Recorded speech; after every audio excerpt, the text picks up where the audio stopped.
Много-много веков тому назад жил такой древнегреческий философ, его звали Платон. Возможно, вы слышали эту фамилию. Он считается основоположником философского учения идеализма. Платон считал, что существуют вещи, предметы, которые нас окружают, и существуют их чистые идеи.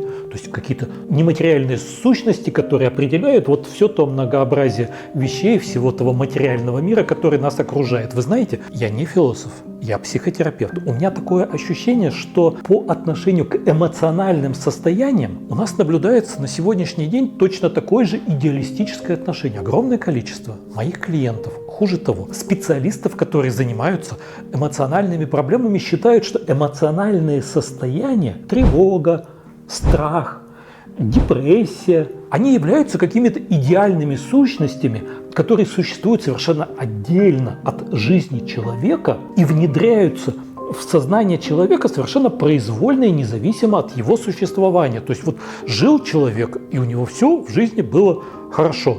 И вдруг у него возникло тревожное состояние, депрессивное состояние, фобическое состояние, тревожно-фобическое состояние. Причем это тревожно-фобическое состояние воспринимается, как инфекция какая-то, то есть вот как вирус гриппа, который внедрился в жизнь человека, и надо его как-то от этого состояния вылечить, убрать тревогу, убрать страх, убрать депрессию. Причем считается, что эти состояния, еще раз говорю, они не имеют никакого отношения к реальным каким-то жизненным проблемам этого человека. Даже ведь есть такие определения – тревожная личность. Слышали, возможно, такое? То есть предполагается, что, видимо, этот несчастный человек тревожностью заразился буквально прямо в детстве. И так с этой тревожностью и живет. Тревожная личность, то есть это человек, который в любых жизненных ситуациях тревожится. И это его характерологическая черта. Не имеется в виду, что человек просто не умеет справляться с какими-то жизненными ситуациями, у него нет навыка. У него нет навыка, как справляться с какими-то неприятными людьми, неприятными событиями, как справляться с фрустрацией, как справляться, когда у тебя чего-то нет или что-то не получается. Он не умеет это делать. Естественно, тревожится. Нет.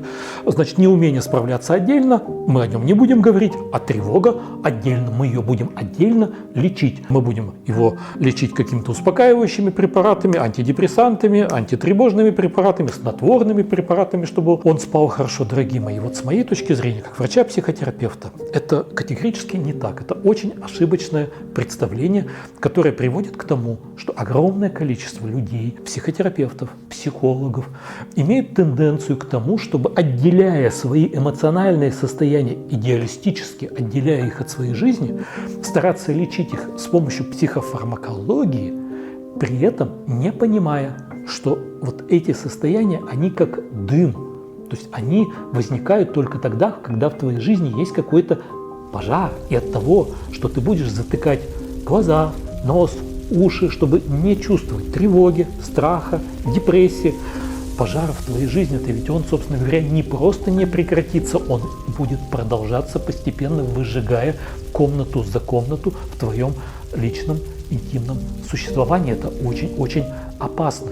Тревога, страх, депрессия – это эмоциональное состояние, которое возникает в каких-то неблагоприятных жизненных ситуациях, когда что-то происходит не так, ты так не готов жить, и ты не знаешь, что с этим делать.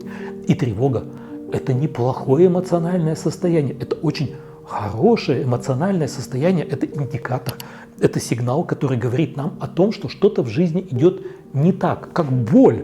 Ведь нельзя рассматривать боль исключительно с негативной точки зрения. Человек, который не испытывает боли, он обречен, потому что он будет брать голой рукой раскаленную сковородку, и он даже не будет знать о том, что происходит, почему вдруг его кожа начинает пузыриться, и почему после этого ему становится плохо, и он умирает.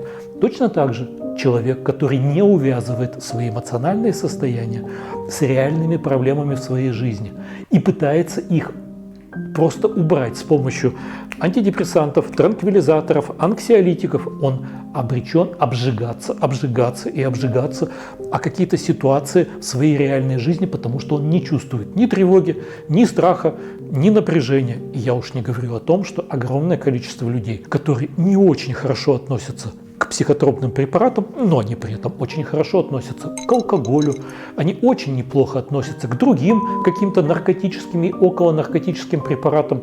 Я вижу достаточное количество клиентов, которые рассказывают, что их близкие умудряются курить, допустим, траву, марихуану до нескольких раз в день годами, и при этом утверждают, что у них в жизни все хорошо. То есть трава помогает им не переживать, не беспокоиться, и как это здорово. То, что его реальная жизнь при этом идет под откос, он не замечает, потому что он этого не чувствует. Поэтому, что я хотел вам сказать? Ни тревога, ни депрессия, ни страхи, как эмоциональные состояния, не существуют отдельно от вашей жизни. Они вытекают из вашей жизни. У них всегда есть какая-то причина. И это очень хорошее состояние, которое сигнализирует нам, что что-то в нашей жизни идет не так. И для того, чтобы этих эмоциональных состояний не было, нужно не просто что-то в своей жизни изменить, убрать этот пожар, но еще и нужно после этого подумать о том, как сделать, чтобы этого пожара больше не случилось никогда. Профилактика. И вот тогда, когда вы измените свою жизнь, тогда у вас будут великолепные эмоциональные состояния спокойствия, радости и счастья. По-другому никак.